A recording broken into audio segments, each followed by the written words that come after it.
ஒரு சன்னியாசி அவர் ஒரு நாள் ஒரு கனவு கண்டாராம். அந்த கனவில் அவர் சொர்க்கத்துக்கு போகிறார். அங்கே ஒரு பெரிய திருவிழா நடந்துக்கிட்டு இருக்குது.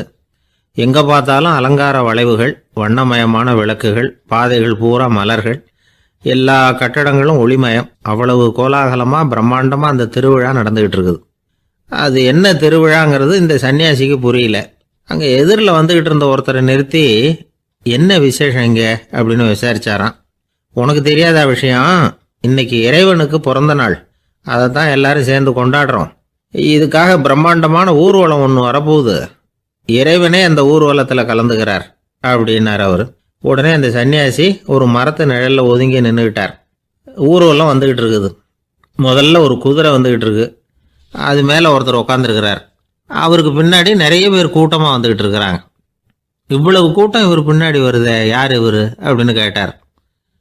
ஒரு மதத்தின் பெயரை சொல்லி, இவர் அந்த மதத்தின் தலைவர், அவரை பின்பற்றுகிற மக்கள் கூட்டம் பின்னாடி வந்துக்கிட்டு இருக்குது அப்படின்னு விவரம் சொல்லியிருக்கிறாங்க. இவங்களுக்கு அடுத்தபடியாக இன்னொரு குதிரையில் ஒருத்தர் வந்துக்கிட்டு இருக்கிறார். அவருக்கு பின்னாடி ஏகப்பட்ட கூட்டம். இவர் யாருங்க அப்படின்னு கேட்டிருக்கார் சன்னியாசி. அங்கே இருக்கிறவங்க விவரம் சொல்லியிருக்கிறாங்க. இன்னொரு மதத்தின் பெயரை சொல்லி, இவர் அந்த மதத்தினுடைய தலைவர், அவர் வழியை பின்பற்றுகிறவர்கள் அவர் பின்னாடி கூட்டமாக வந்துக்கிட்டு இருக்கிறாங்க அப்படின்ட்டு இருக்காங்க. இப்படி ஒவ்வொருத்தராக குதிரை மேலே வந்துக்கிட்டே இருக்கிறாங்க. அவங்கள பின்பற்றியும் ஒவ்வொரு கூட்டம் வந்துக்கிட்டே இருக்குது. அந்த பெரிய ஊர்வலம் அது பாட்டுக்கு போய்கிட்டு இருக்குது. கடைசியாக அது முடிஞ்சது ரொம்ப நேரம் கழித்து. அதுக்கப்புறம் கொஞ்சம் நேரம் கழித்து ஒரு வயசான ஆள் குதிரை மேலே வந்துக்கிட்டு இருக்கிறார். ஆனால் அவருக்கு பின்னாடி யாருமே இல்லை. அவர் பரிதாபமாக தனியாக வந்துக்கிட்டு இருக்கிறார். அவர் அந்த ஊர்வலத்தை சேர்ந்தவரா இல்லையாங்கிறதே தெரியல. இவர் யார், இவர் ஏன் இப்படி தனியாக வந்துக்கிட்டு இருக்கிறார் அப்படின்னு கேட்டிருக்கார் அந்த சன்னியாசி. என்னது இப்படி கேட்குறீங்க? இவர் தான் கடவுள். இவருக்காக தான் இன்னைக்கு இந்த ஊர்வலமே நடக்குது. இவருக்கு தான் இன்னைக்கு பிறந்த நாள்.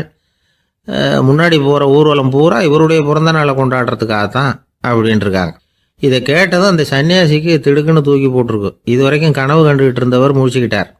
அதுக்கப்புறம் தான் யோசித்து பார்த்துருக்கார். உண்மைதான், மக்கள் எல்லாரும் பக்தி மார்க்கத்தில் போகிறதா நினச்சிக்கிட்டு பாதை மாறி போயிட்டு இருக்கிறாங்க. கடவுளை பின்பற்றுவதாக நினைக்கிறாங்க பக்தர்கள். ஆனால் கடவுளுக்கு பின்னாடி யாருமே இல்லை. இன்னமும் இயல்பாக இதை பற்றி யோசித்து பார்த்தா, உண்மைக்கு பின்னாடி தான் நான் போய்கிட்டு இருக்கேன் அப்படின்னு நிறைய பேர் சொல்கிறாங்க. ஆனால் அந்த உண்மை அனாதையாக போய்கிட்டு இருக்குது. அப்படி ஆயிட்டுது உலகம். இந்த காலத்துலேயும் ஒரு ஊர்வலம், ஒரு பெரிய மனுஷருக்கு பிறந்த நாள் விழா. அவர் குதிரை மேலே ஏறி முன்னாடி போயிட்டு இருக்கிறார். அவருக்கு பின்னாடி ஒரு 100 பேர் தொண்டர்கள் அவங்க பாட்டுக்கு போகிறாங்க. எல்லாம் பணம் கொடுத்து ஏற்பாடு பண்ணவங்க. எல்லாம் பணம் வாங்கிட்டு பின்னாடி போயிட்டுருக்குறாங்க. கொஞ்சம் தூரம் நடந்ததும் கால் வலிக்க ஆரம்பிச்சுட்டுது. ஒவ்வொருத்தராக அப்படியே ஒதுங்க ஆரம்பிச்சிட்டாங்க. அதான் முன்னாடியே பணம் கிடச்சிட்டுதே, இனிமேல் ஒதுங்கினா என்னன்னு ஒதுங்கிட்டாங்க. ஒரு கட்டத்தில் குதிரையில் போகிறவர் தற்செயலாக திரும்பி பார்க்குறாரு. பின்னாடி யாருமே இல்லை. எல்லாரும் ஓடி போயிட்டாங்க. ஒரே ஒரு ஆள் மட்டும் ரொம்ப விசுவாசமாக பின்னாடி நடந்து வந்துக்கிட்டு இருந்தான். ஏன்ப்பா நீ மட்டும் வந்துக்கிட்டு இருக்கிறியே, நீ வீட்டுக்கு போகலையான்னு கேட்டிருக்காரு அவர். நீங்கள் அந்த குதிரையையும் அதுக்குள்ள வாடகை பணத்தையும் கொடுத்துட்டீங்கன்னா நானும் போயிடுவேன் அப்படின்னு நானா இந்த ஆள்.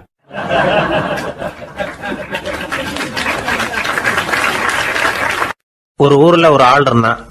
தையல் கடை வச்சுருந்தான். அவங்கிட்ட ஒருத்தன் ஒரு சட்டை துணி எடுத்து கொடுத்து தைக்க சொல்லியிருந்தான். வர்ற சனிக்கிழமை வா, வாங்கிட்டு போ அப்படின்னு அவன் சொல்லியிருந்தான். அதே மாதிரி இவன் வந்தான். அவன் தச்சு வச்சிருந்த சட்டையை கொடுத்தான். இவன் வாங்கி அங்கேயே போட்டு பார்த்தான். கை நீளம் ஒன்றுக்கு ஒன்று வித்தியாசமாக இருந்தது. வலது கை இடது பக்கத்தை விட நீளம் குறைச்சலாக இருந்தது. அவன் முணுமுணுக்க ஆரம்பிச்சுட்டான். என்ன இது இப்படி தைச்சுட்டியேன்னு. இதுக்கு அவன் சொன்னான், ஐயையோ இதுக்காகவா சங்கடப்படுறீங்க, வலது கையை மட்டும் கொஞ்சம் உள்ளே இழுத்தாப்புல வச்சுக்கிட்டீங்கன்னா சரியாக போகுது. மற்றபடி அந்த சட்டையில் உள்ள கலை அம்சத்தை கவனிங்க, எவ்வளோ அற்புதமாக தைச்சிருக்கேன் பாருங்க. ஒரு சின்ன குறைய இப்படிலாம் பொருட்படுத்த வேண்டியதில்லை.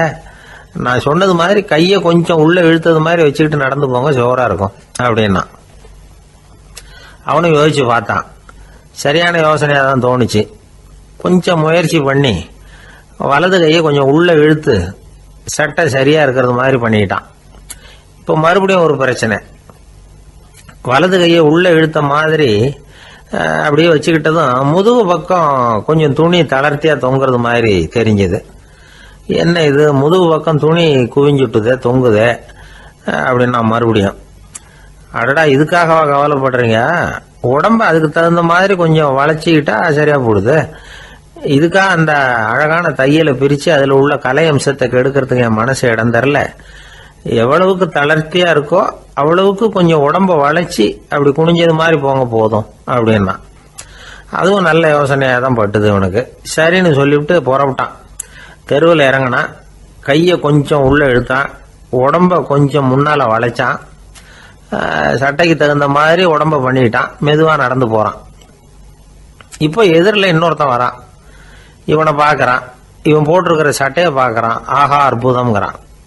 சும்மா சொல்லக்கூடாது, ரொம்ப நல்லா இருக்குது. நிச்சயமா இது இந்த ஊர் மேல தெருவில் இருக்கிற ஒருத்தன் இருக்கானே, அவன் தைச்சதா தான் இருக்கணும் அப்படின்னா.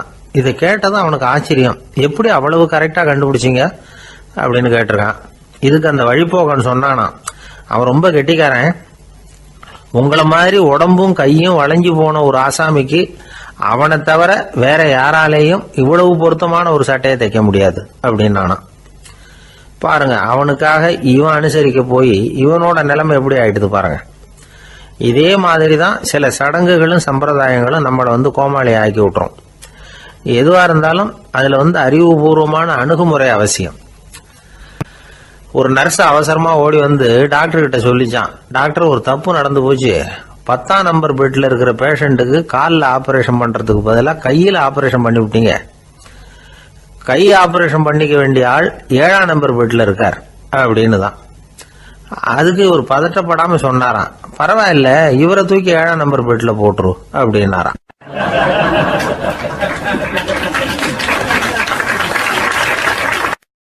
ஒரு ஊர்ல ஒருத்தர் இருந்தார். ரொம்ப நல்லவர். யாருக்காவது ஏதாவது கொடுத்துக்கிட்டே இருப்பார். கொடையாளி.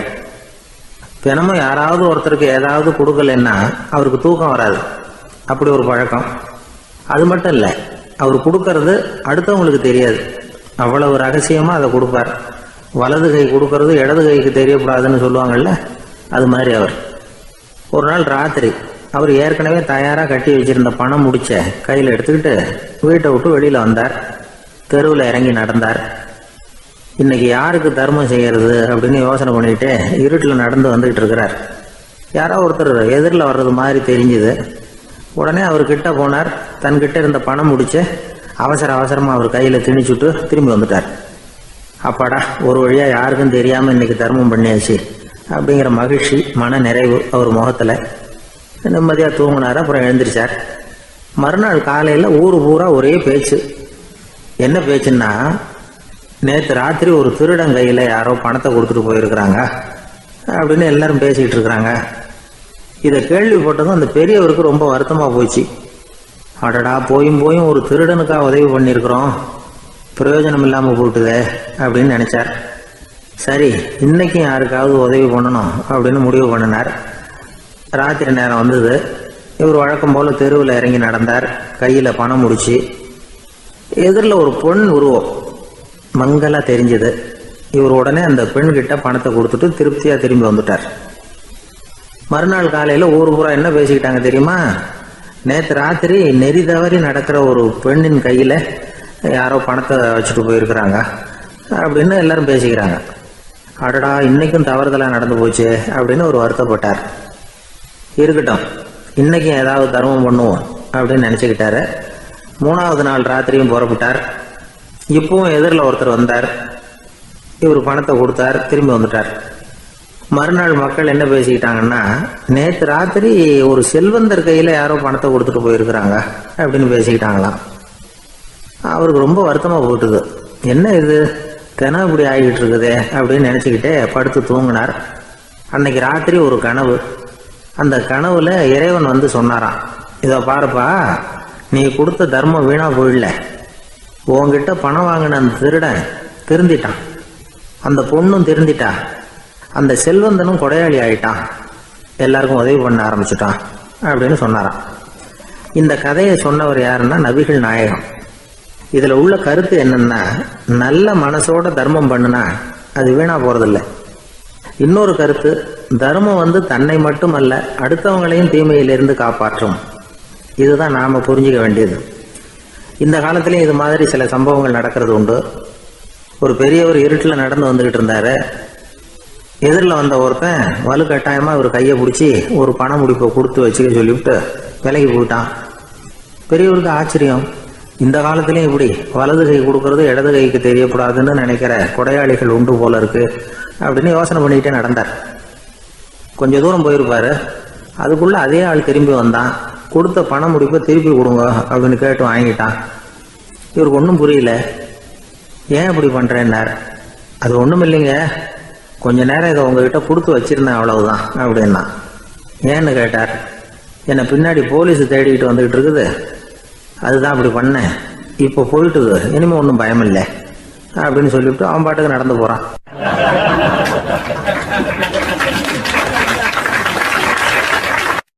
தான் மட்டும் வாழ்ந்தா போதும் அப்படின்னு நினைக்கிறவங்களும் உண்டு. தானும் வாழணும், அடுத்தவங்களும் வாழணும் அப்படின்னு நினைக்கிறவங்களும் உண்டு. முதல்ல சொன்ன வகையை சேர்ந்த மனிதர்கள் எப்படி தெரியுமா? எப்படியாவது தான் மட்டும் வாழ்ந்தால் போதுங்கிற நினைப்பு தான் எப்பவும் அவங்களுக்கு இருக்கும். தங்களுடைய வளர்ச்சிக்கு எது தடையா இருந்தாலும் சரி, யார் தடையா இருந்தாலும் சரி, அதை அழிச்சுட்டு தான் மறுவேலை பார்ப்பாங்க. அவங்கெல்லாம் பாவ காரியங்களுக்கு தயங்குறதே இல்லை. அப்படிப்பட்ட வாழ்க்கை அவங்களுக்கே இடைஞ்சல அமைஞ்சு விடுறது உண்டு. அதை விளக்கறதுக்கு ஒரு கதையும் உண்டு. ஒரு ஊர்ல அப்படிப்பட்ட ஆள் ஒருத்தன் இருந்திருக்கான். நிறைய பாவங்களை செஞ்சவன். அதன் காரணமா நரகப்படுகொழியில விழுந்துட்டான். நரகப்படுகொழிங்கிறது ஒரு பெரிய கிணறு மாதிரி. ஏற்கனவே பாவம் செஞ்சவங்க நிறைய பேர் அதில் விழுந்து கிடக்குறாங்க. உள்ள ஏகப்பட்ட சத்தம், எல்லாம் அந்த பாவாத்மாக்கள் போடுற சத்தம். இப்போ விழுந்தானே இவனும் சத்தம் போட்டான். இவன் போடுற சத்தம் கொஞ்சம் அதிகமாக கேட்டுது. இந்த கிணத்துக்கு பக்கத்துல புத்தர் உட்கார்ந்துருக்கிறார். அவர் காதில் இவன் போடுற சத்தம் விழுந்தது. உடனே அந்த கிணத்தடிக்கு போனார். குனிஞ்சு பார்த்தார். சாமி என்னை காப்பாத்துங்க அப்படின்னு கத்தனா இவன். புத்தர் அவனை கொஞ்சம் கவனிச்சு பார்த்தார். மனித சமுதாயத்துக்கு அவன் என்னென்ன கெடுதல் பண்ணியிருக்கிறாங்கிற விவரம்லாம் அவர் மனக்கண்ணில் தெரிஞ்சது. அவருக்கு எல்லாம் புரிஞ்சு போச்சு. இருந்தாலும் அவனை காப்பாத்துறதுக்கு ஏதாவது வழி உண்டா அப்படின்னு யோசிச்சார். அவன் தன்னுடைய வாழ்நாளில் ஏதாவது நல்லது செஞ்சிருக்கானா அப்படின்னு பார்த்தார். ஒரே ஒரு சமயம் அவன் தன்னுடைய காலடியில மிதிபட இருந்த சிலந்தியை மிதிக்காமல் தாண்டி போயிருக்கிறான். இந்த ஒரு காரியத்துக்காக அவனை கரையேற்ற முடியுமா அப்படின்னு நினைச்சார். அவ்வளவுதான். உடனே அவர் கையில ஒரு சிலந்தி வந்து உட்காந்துதான். அதுகிட்ட இருந்து நூல் இழை வெளிவர ஆரம்பிச்சது. அந்த நூல் இழை கிணற்று ஆழம் வரைக்கும் அப்படியே நீண்டுகிட்டே போச்சான். புத்தர் பார்த்தார்.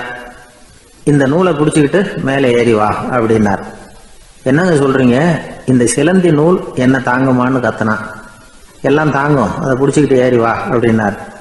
சந்தேகத்தோடவே அவன் அந்த நூல் இழைய பிடிச்சி இழுத்து பார்த்தா ரொம்ப வலுவா இருந்தது. அவனுக்கு ஆச்சரியம். அதை பிடிச்சிக்கிட்டே மெதுவா மேலே ஏறி வர ஆரம்பிச்சுட்டான். பாதி தூரம் ஏறி வந்திருப்பான். அப்போ அவன் காலுக்கு கீழே ஏதோ சத்தம். என்னன்னு குனிஞ்சு பார்க்கறான். கீழே கிடந்தவங்க சில பேரும் அந்த நூலை பிடிச்சி மேலே வந்துகிட்டு இருக்கிறாங்க. இவனுக்கு கோபம் வந்துட்டுது.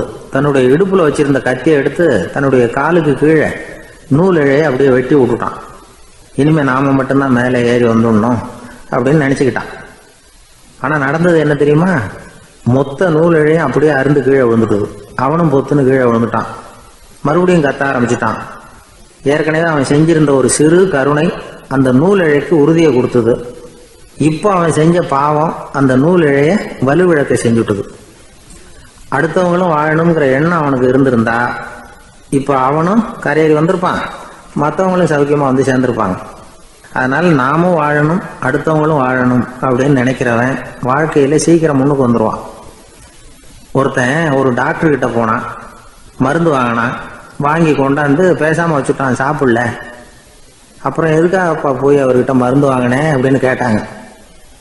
டாக்டர் வாழணும் இல்லையா, அதனாலதான் அப்படின்னா. அவர் கொடுத்த மருந்தை நீ ஏன் சாப்பிடல அப்புறம் அப்படின்னு கேட்டாங்க. நான் வாழணும் இல்லையா, அதுக்காக தான் அப்படின்னா.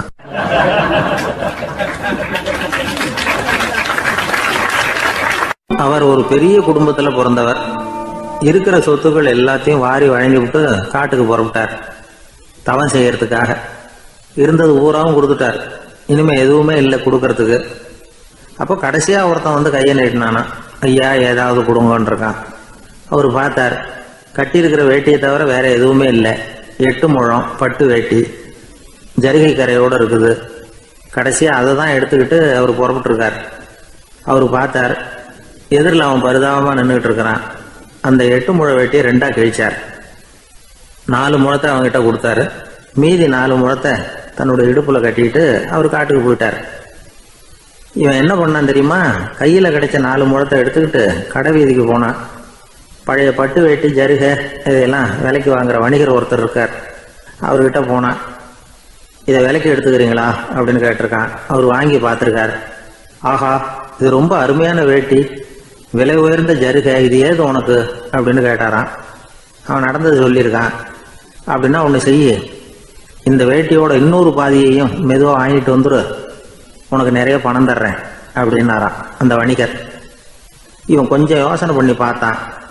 கொஞ்சம் இருங்கத்தை வந்துவிடுறேன் அப்படின்னு சொல்லிவிட்டு நேராக காட்டுக்கு போனான். அவர் எங்கே இருக்காருன்னு தேடி கண்டுபிடிச்சான். அவர் ஒரு இடத்துல தவக்கோலத்தில் இருக்கிறார். கட்டியிருந்த இடவேட்டியும் அவர் அறியாமல் நழுவி கீழே விழுந்து கிடக்குது. இவனுக்கு ரொம்ப வசதியாக போச்சு. அவரை கேட்க வேண்டிய அவசியமே இல்லை. மெதுவாக சத்தம் போடாமல் அடி மேலே அடி வச்சு நெருங்கினான். அவர் கண்ணை மூடிக்கிட்டு அவர் பாட்டு நின்றுட்டு இருக்கிறார். இவன் மெதுவாக போய் கீழே கிடந்த அந்த துணியை எடுத்துக்கிட்டு சத்தம் போடாமல் திரும்பி நடந்தான். ஒரு 2-3 அடி எடுத்து வச்சிருப்பான். அப்படி ஓட ஆரம்பிக்கிற சமயத்தில் அவன் காலில் கீழே கிடந்த முள்ளு ஒன்று நறுக்குன்னு தச்சு விட்டுது. வலி தாங்க முடியாமல் அம்மான்னு கத்தியிருக்கான். இந்த சத்தத்தினால கண்ணை மூடி நின்றுகிட்டு இருந்த அவரோட தவம் கலைஞ்சது. மெல்ல கண்ணை திறந்து பார்க்குறார். தன் இடையில இருந்த வேட்டி அவன் கையில் இருக்கு. இப்போ அவர் நினைக்கிறார். என்ன நினைக்கிறாருன்னா, இந்த வேட்டி மீது நான் வைத்த ஆசையல்லவா அவனை திருடனாக ஆக்கி விட்டது அப்படின்னு நினைச்சாரான். இந்த வேட்டி மேல நாம வச்ச ஆசை அவனை திருடும்படி ஆக்கி விட்டதே அப்படின்னு நினைச்சாரான். இது எப்பேற்பட்ட மனநிலை அப்படிங்கிறத கொஞ்சம் யோசனை பண்ணி பாருங்க. தான் ஒரு பொருள் மேல வச்ச பற்று இன்னொரு மனிதன் திருடனாக ஆகிறதுக்கு காரணம் ஆயிட்டுதேன்னு நினைக்கிறார். அப்படி நினைச்ச அந்த பெரியவர் யார் தெரியுமா? அவர் தான் மகாவீரர்.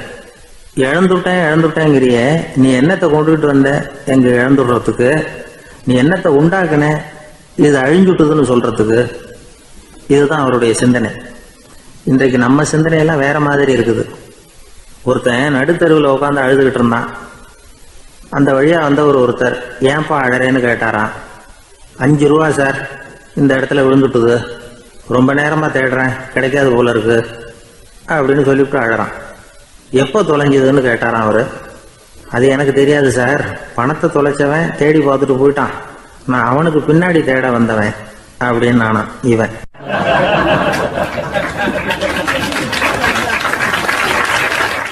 ஒரு ஊர்ல ஒரு ஆள் இருந்தான். அவன் ஒரு நாள் கோயிலுக்கு போனான். கடவுள்கிட்ட வேண்டிக்கிட்டான், எனக்கு ஒரு 1,00,000 ரூபா நீ கொடுத்தா நான் உன் சன்னதியில் ஒரு தேங்காய் உடைக்கிறேன் அப்படின்னு வேண்டிக்கிட்டான். கடவுள் பார்த்தார். உடனே அவன் கண் முன்னாடி தோன்றினார். இந்தா நீ கேட்ட 1,00,000 ரூபாய் அப்படின்னு சொல்லி அவன் கையில் பணத்தை கொடுத்துட்டு மறைஞ்சிட்டார். இவனால் நம்பவே முடியல. இவ்வளவு சுலபமாக கிடைக்கும்னு தெரிஞ்சிருந்தா அனாவசியமாக ஒரு தேங்காய் உடைக்கிறேன்னு வேண்டியிருக்க வேண்டியது இல்லையே அப்படின்னு நினச்சான். இருந்தாலும் வேண்டுதலை நிறைவேற்ற வேண்டியது கடமை. அதுக்காக என்ன பண்ணால், பக்கத்தில் ஒரு கடைக்கு போனான். ஒரு தேங்காயை கையில் எடுத்தான். இது என்ன விலைன்னு கேட்டான். 5 ரூபான்னார் கடையில் இருந்தவர். அதிகமாக இருக்குதே விலைன்னா. அப்படின்னா ஒன்று செய்யுங்க, அடுத்த ஊருக்கு போங்க, அங்கே தென்னந்தோப்பு அதிகம், அதனால் அங்கே இதை விட குறைஞ்ச விலைக்கு கிடைக்கும் அப்படின்னார். சரின்னு அடுத்த ஊருக்கு கிளம்புனான். அங்கே போய் விசாரித்தான். ஒரு தேங்காய் 3 ரூபாய் விலைன்னாங்க. இதுவும் அதிகமாக தெரியுதேன்னா. அப்படின்னா ஒன்று செய்ய, அதோ அந்த ஆற்று ஓரமாக ஒரு தென்னை மரம் இருக்கு பார், அதில் நீயே ஏறி பறிச்சுக்கோ, ஒரு தேங்காய்க்கு 1 ரூபா கொடுத்தா போதும் அப்படின்னார் அந்த தோப்புக்கு சொந்தக்காரரு. இவனுக்கு மரம் ஏற தெரியாது. இருந்தாலும் ஆசை யாரை விட்டுது, விலை சல்லிசாக இருக்குதே. ஆற்று ஓரம் போனால் தட்டு தடுமாறி அந்த மரத்தில் ஏறினா அந்த தென்னை மரம் வளைஞ்சி ஆற்று பக்கம் போய் அப்புறம் நிமிர்ந்து இருந்தது. அதாவது மரத்தின் உச்சி சரியாக ஆற்றுக்கு நடுவில் இருந்தது. ஆற்றுல வெள்ளம் கரைபுரண்டு ஓடிக்கிட்டு இருக்கு. இவன் கடவுள் கொடுத்த 1,00,000 ரூபாயை மடியில் வச்சு இறுக்கி கட்டிக்கிட்டான். உச்சிக்கு போய் காய் பறிக்கிற சமயத்தில் காற்றும் மழையும் பலமாக கலந்து அடிக்க ஆரம்பிச்சுட்டுது. கால் வழுக்கி விட்டுட்டுது. இவன் சடார்னு ஒரு தென்னை மட்டையை பிடிச்சிக்கிட்டு தொங்க ஆரம்பிச்சிட்டான். கீழே பயங்கரமான வெள்ளம், மடியில் 1,00,000 ரூபா பணம், என்ன செய்கிறதுன்னு தவிக்கிறான். இந்த சமயம் கரையில் ஒரு யானை பாகன் யானையை குளிப்பாட்டிக்கிட்டு இருக்கிறான். அது அவன் கண்ணில் பட்டுது. ஐயா ஒரு உதவின்னு கத்துனான். அவன் என்ன செய்யணும்னு கேட்டான். உன் யானையை மெதுவாக இங்கே அழைச்சிட்டு வா, எனக்கு நேராக கீழே நிறுத்து, என் காலை பிடிச்சி மெதுவாக கீழே இறக்கி விட்ரு, என் மடியில் இருக்கிற பணத்தில் உனக்கு 10,000 ரூபா தரேன் அப்படின்னா. அவன் பார்த்தான். காலை கையை பிடிச்சா கூட எவனும் இந்த காலத்தில் 10 ரூபாய்க்கு மேலே தரமாட்டேங்கிறான், இவன் காலை பிடிச்சா 10,000 தர்றேங்கிறான் அப்படின்னு யோசனை பண்ணால் உடனே யானையை கொண்டுட்டு போனான். அவனுக்கு நேராக கீழே நிறுத்தினான். அவன் காலை பிடிச்சான், அவ்வளவுதான். அந்த நேரம் பார்த்து யானை மெதுவாக நடந்து அப்பால் போட்டுது. இப்போ யானை பாகன் அவன் காலை கெட்டியாக பிடிச்சிக்கிட்டு தூங்குறான். பரிதாபமாக மேலே பார்க்குறான், அவன் மட்டையை பிடிச்சிக்கிட்டு தூங்குறான். இப்போ யானை பாகன் சொல்கிறான், தம்பி மட்டையை விட்டுறாத, கெட்டியாக பிடிச்சிக்கோ, நான் உனக்கு 10,000 ரூபா தரேன், இதோ மடியில் தான் வச்சுருக்கேன்னா. மேலே தொங்குறவனுக்கு இந்த நிலைமையிலேயும் ஒரு சந்தோஷம், மேற்கொண்டு ஒரு 10,000 ரூபா நமக்கு கிடைக்கும் போல இருக்கே அப்படின்னு. இந்த சமயத்தில் ஒருத்தன் ஒட்டகத்தை ஓட்டிகிட்டு வந்தான் அந்த பக்கமாக குளிப்பாட்டுறதுக்கு. யானை பாகம் பார்த்துட்டான், ஐயா ஒட்டகக்காரரே, அதை இங்கே கொண்டுட்டு வா, எங்கள் காலை பிடிச்சி பத்திரமா இறக்கி விடு, நாங்கள் பணம் கொடுக்குறோம்னா. அவனும் பணத்துக்கு ஆசைப்பட்டு வந்தான். அவன் காலை பிடிக்கிற சமயம் ஒட்டகமும் நழுவி போட்டுது. இப்போ 3 பேருமே வரிசையாக தொங்குறாங்க. ஒட்டகக்காரன் கத்துறான், தம்பி மட்டையை விட்டுறாத, கெட்டியாக பிடிச்சிக்கோ, நான் என் மடியில் இருக்கிற 5,000 உனக்கு தந்துடுறேன்னா.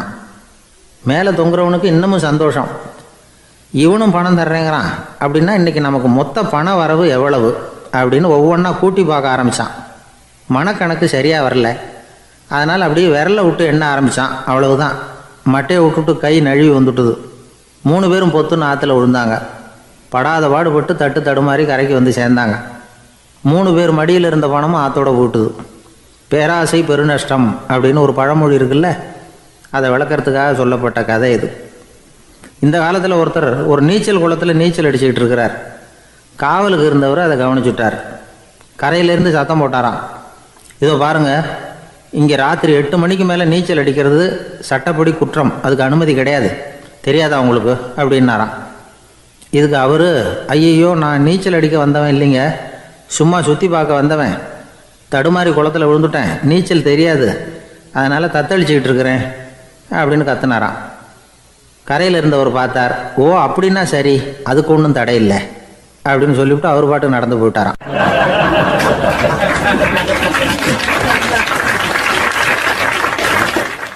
நம்மளை மாதிரி ஒரு ஆசாமி அவன் நம்மளை மாதிரியே கற்பனை பண்ணான். அதாவது நாம தான் இந்த உலகத்துல ரொம்பவும் கஷ்டப்படுறோம், மற்றவங்க எல்லாம் சந்தோஷமா இருக்கிறாங்க அப்படின்னு அவன் நினைச்சுக்கிட்டான்.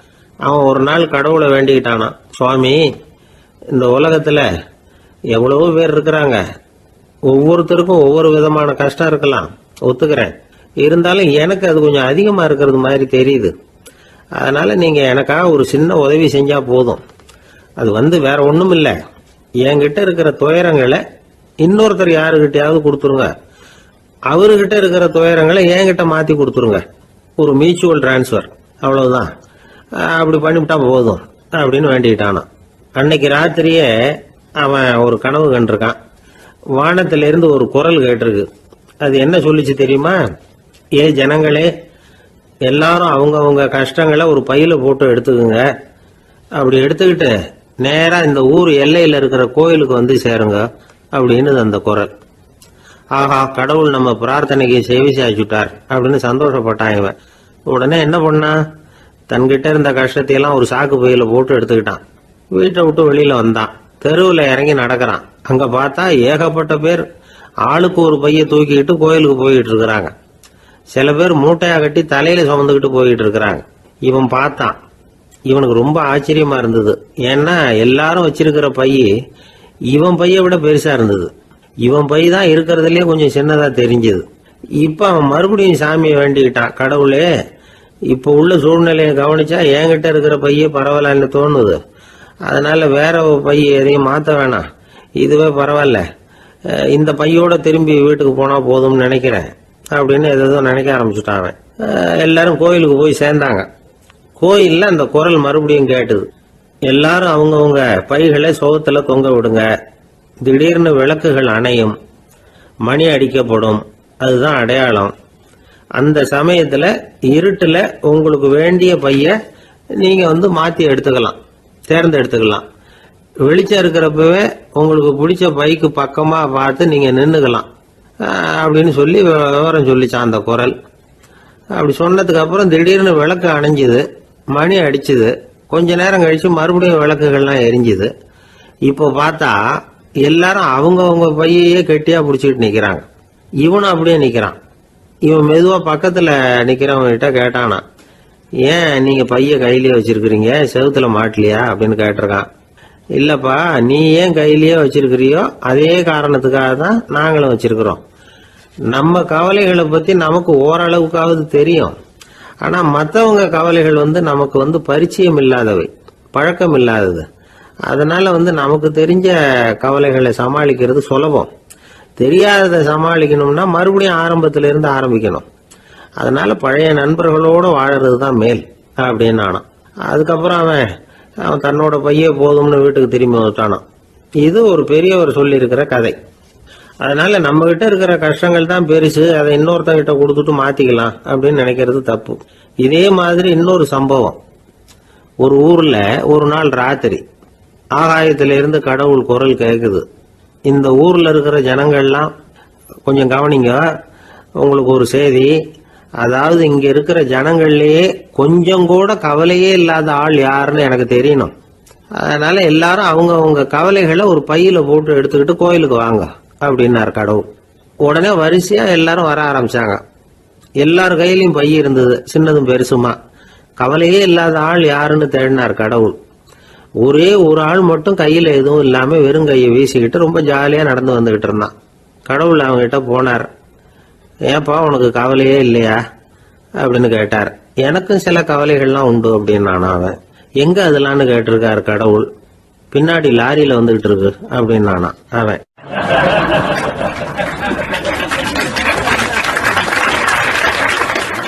அசோக மன்னர் வந்துகிட்டு இருக்கார். அவருடைய ஆலோசகர்கள் எல்லாம் பக்கத்துல வந்துகிட்டு இருக்கிறாங்க. அந்த சமயத்துல எதிரில் ஒரு புத்த பிக்ஷு வர்றார். அசோகர் பார்க்கிறார். ஓடி போய் அவர் காலில் விழுந்து வணங்குறார். அசோக மன்னரின் தலை அந்த புத்த துறவியின் பாதத்துல பட்டுக்கிட்டு இருக்கு. பக்கத்துல நின்றுகிட்டு இருந்த அமைச்சருக்கு இது ரொம்ப சங்கடமா போச்சு. ரொம்ப வருத்தப்பட்டார். நம்ம அசோக சக்கரவர்த்தி எப்பேற்பட்டவர், அவரோட தலை ஒரு சன்னியாசியின் பாதத்துல படுறதா அப்படின்னு நினைச்சு ரொம்ப கவலைப்பட்டார்.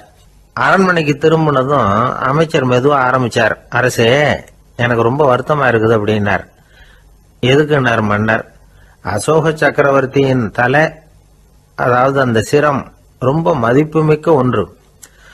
அது ஒரு சன்னியாசியின் காலில் படலாமா அப்படின்னார்.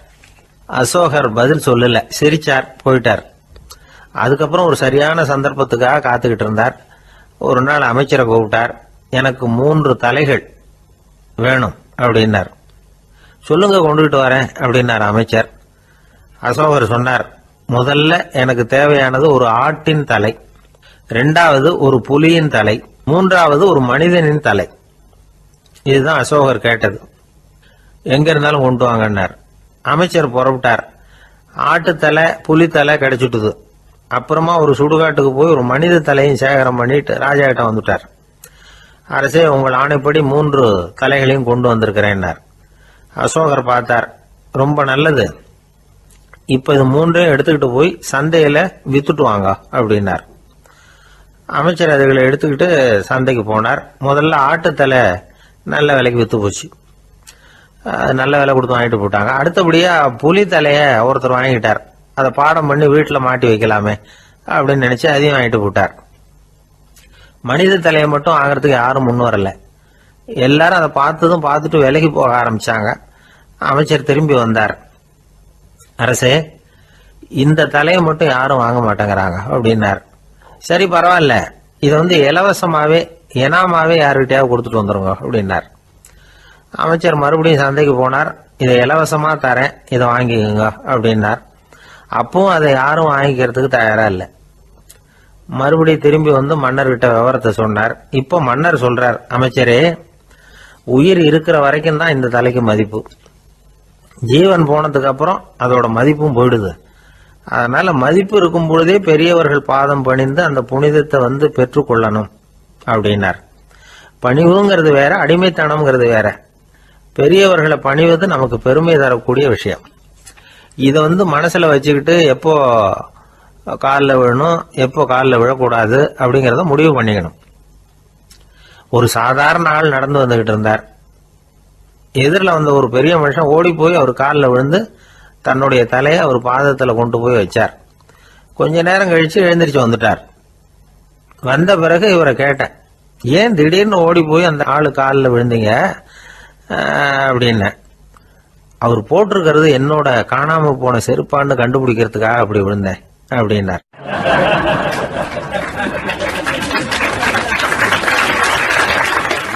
ஒரு காட்டுல ஒரு நரி இருந்தது. ஒரு நாள் காலை நேரம் அது தன்னுடைய இருப்பிடத்திலிருந்து வெளியில வந்தது.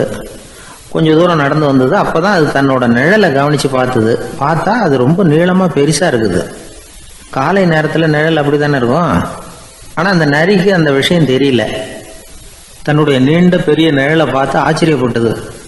ஆஹா, நாம இவ்வளவு பெருசாவா இருக்கிறோம் அப்படின்னா என்னுடைய காலை சாப்பாட்டுக்கு ஒரு யானை இல்லைன்னா ஒரு ஒட்டகம் கிடைச்சாதான் சரியா இருக்கும் போல இருக்கு அப்படின்னு முடிவு பண்ணிட்டுது. உடனே ஒரு யானை அல்லது ஒட்டகத்தை தேடி அலைஞ்சது, எங்க கிடைக்கும்னு. கிடைக்கவே இல்லை. மத்தியானம் 12 மணி ஆயிட்டுது. பசியோடு அலையுது. இப்ப தன்னோட நிழலை பார்த்தது. அது மத்தியான நிழல் எப்படி இருக்கும், அது ரொம்பவும் குறுகி போய் தெரிஞ்சது. உடனே அந்த நரி என்ன நினைச்சுக்கிட்டு தான் தெரியுமா, காலை ஆகாரம் சாப்பிடாததுனால நம்ம உடம்பு இப்படி அழிச்சு போட்டுதே அப்படின்னு நினைச்சுக்கிட்டு தான். கொஞ்ச நேரம் கழிச்சு மறுபடியும் தன்னுடைய நிழலை பார்க்குது. அது இன்னமும் குறுகி போய் காலடியிலேயே வந்துட்டுது. அதுக்கு பயமா போயிடுது. ஐயோ, இன்னும் கொஞ்ச நேரத்துல நாம இறந்துருவோம் போல இருக்க. இப்ப என்ன செய்யறது? இந்த சமயத்துல ஒரு எறும்பு கிடைச்சா கூட போதும், அதை நம்ம காலை ஆகாரமா நினைச்சு சாப்பிட்டுள்ளாமே அப்படின்னு நினைச்சுதான். நம்முடைய நிழல் கூட நம்மள மாதிரியே தான் அடிக்கடி மாறிக்கிட்டே தான் இருக்குது. அது எப்பவும் ஒரே மாதிரி இருக்கிறது இல்ல. மனிதனுக்கு ஏற்படுகிற தன்முனைப்பு இருக்கு பாருங்க, ஈகோ, அது கூட ஒரு நிழல் மாதிரி தானா. அப்படி நினைக்க ஆரம்பிச்சுட்டா அதனால ஏதும் பிரச்சனை வராதான்.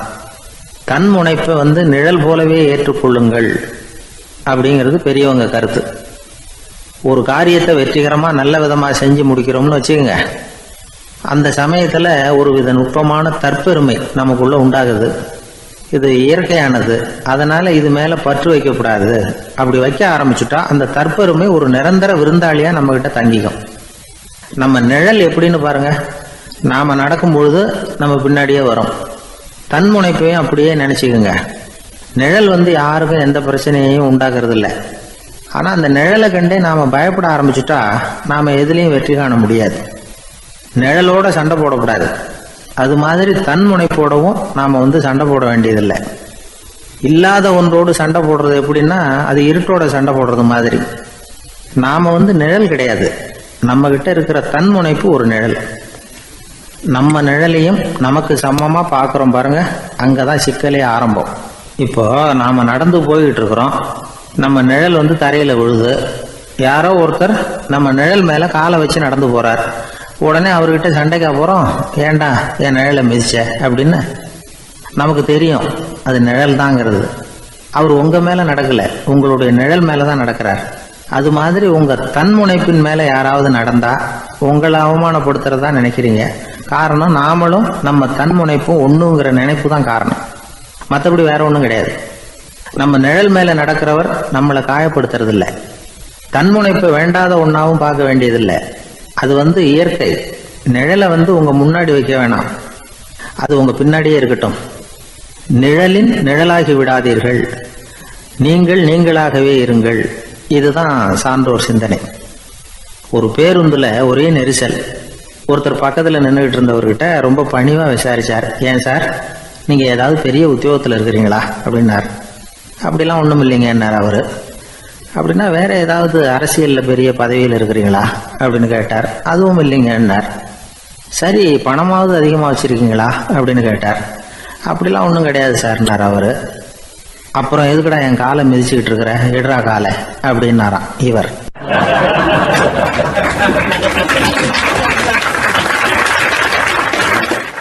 கடற்கரை ஓரமா ஒரு பெரியவர் கையால மணலை கீறிக்கிட்டே உட்காந்துருக்கிறார்.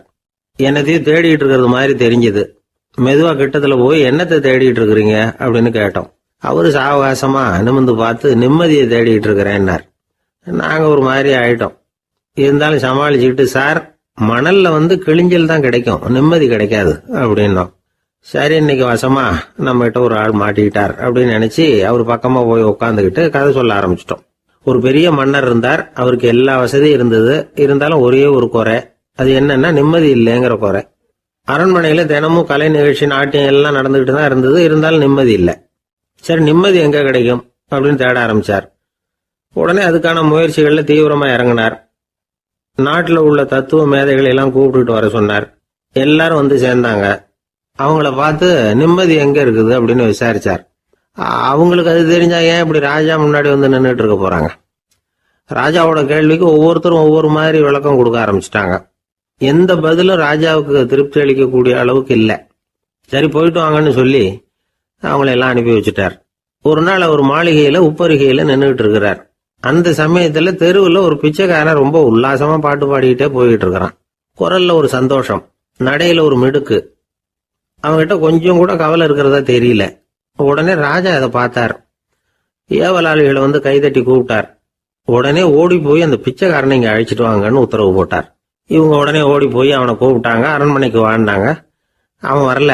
அரண்மனைக்கு உள்ள அடி எடுத்து வைக்க மாட்டேன்னு சொல்லிவிட்டான். ராஜா கிட்ட வந்து விஷயத்தை சொன்னாங்க. அவருக்கு ரொம்ப ஆச்சரியம், இப்படி ஒரு ஆள் இருக்கிறானா அப்படின்னு. சரி, அவன் என்னதான் சொல்றான் அப்படின்னு விசாரிச்சார். இவங்க மறுபடியும் தெருவுக்கு போய் கேட்டாங்க. என்னை பார்க்கணும்னா ராஜா விருப்பப்பட்டாருன்னா அவரை வேணும்னா இங்க வர சொல்லுங்க அப்படின்னு சொல்லிவிட்டான். அதை வந்து ராஜா கிட்ட சொன்னாங்க. அவருக்கு கோபம் வரல. இவ்வளவு சுதந்திர உணர்வோடு இருக்கிறவன் சாதாரண ஆளா இருக்க முடியாது அப்படின்னு நினைச்சார். உடனே கிடுகிடுன்னு இறங்கி தெருவுக்கு வந்தார். பிச்சைக்காரங்கிட்ட போனார். நீ கவலைப்படாம சந்தோஷமா பாடிக்கிட்டு போறியே, அது எப்படி முடியுது உன்னால அப்படின்னு கேட்டார். ஏன் அப்படி கேக்குறீங்கன்னு அவன், அதுக்கு இல்ல, எனக்கு அரண்மனையில எவ்வளவோ சுகபோகங்கள்லாம் இருக்கு, இருந்தாலும் நிம்மதி இல்லை. இது ஏன்னு எனக்கு தெரியல. இந்த தேசத்துல உள்ள அறிஞர்களை எல்லாம் கூப்பிட்டு கேட்டு பார்த்துட்டேன், அவங்களுக்கும் தெரியல. உன்னை கேட்டா தெரியும்னு நினைச்சேன், அதனாலதான் சந்திக்கிறதுக்கு ஆசைப்பட்டேன். ஆனா நீ வரமாட்டேன்னு விட்டியே அப்படின்னார். பிச்சைக்காரன் கடகடன்னு சிரிக்க ஆரம்பிச்சுட்டான். மகிழ்ச்சிக்கும் உங்களுக்கும் தடையா இருக்கிறது இந்த மாளிகை தான். இதை விட்டுட்டு வெளியில வந்துட்டா நிம்மதி தேடிட்டு வந்துடும்னா. நான் அரசன், எனக்குன்னு கடமைகள் இருக்கு, அதையெல்லாம் விட்டுட்டு எப்படி வர முடியும்னார் ராஜா. ரெண்டும் ஒரே நேரத்துல கிடைக்கணுங்கிறது முடியாத காரியம். உங்க சுகபோகத்துக்கு விலையாதான் உங்க நிம்மதியை கொடுத்துக்கிட்டு இருக்கிறீங்க. என்ன பாருங்க, என்கிட்ட எதுவும் இல்லை, அதனால எதுவும் போயிடுமோங்கிற பயமும் இல்லை, நிம்மதியா இருக்கிறேன் அப்படின்னா அவன். ராஜா உடனே சந்தோஷப்பட்டு தன்னுடைய மேலங்கியை எடுத்து அவனுக்கு பரிசா கொடுத்தாரான். அவன் சிரிச்சுக்கிட்டே அதை வாங்க மாட்டேன்னு விட்டானான். இதை நீங்க எனக்கு கொடுக்கறதுனால எந்த பயனும் இல்லை, அதே நேரத்துல அதை வாங்கிக்கிட்டேன்னா அடுத்த வினாடியிலிருந்து அதை எப்படி காப்பாத்துறதுங்கிற கவலை எனக்கு வந்து சேர்ந்துடும், அப்புறம் தூக்கம் வராது, நிம்மதி போயிடும் அப்படின்னானா. சொல்லிவிட்டு அவன் பாட்டுக்கு சந்தோஷமா பாடிக்கிட்டே போயிட்டான். நிம்மதி எங்க இருக்குங்கிறதையும் ராஜா தெரிஞ்சுக்கிட்டார். அந்த இடத்துக்கு தன்னால போக முடியாதுங்கிறதையும் அவர் புரிஞ்சுக்கிட்டார். இப்படி இந்த கதைய அந்த கடற்கரையில மணலை கீறிக்கிட்டே உட்கார்ந்துருந்தார அந்த பெரியவர்கிட்ட சொல்லி முடிச்சோம். அவர் முகத்துல ஒரு தெளிவு தெரிஞ்சது.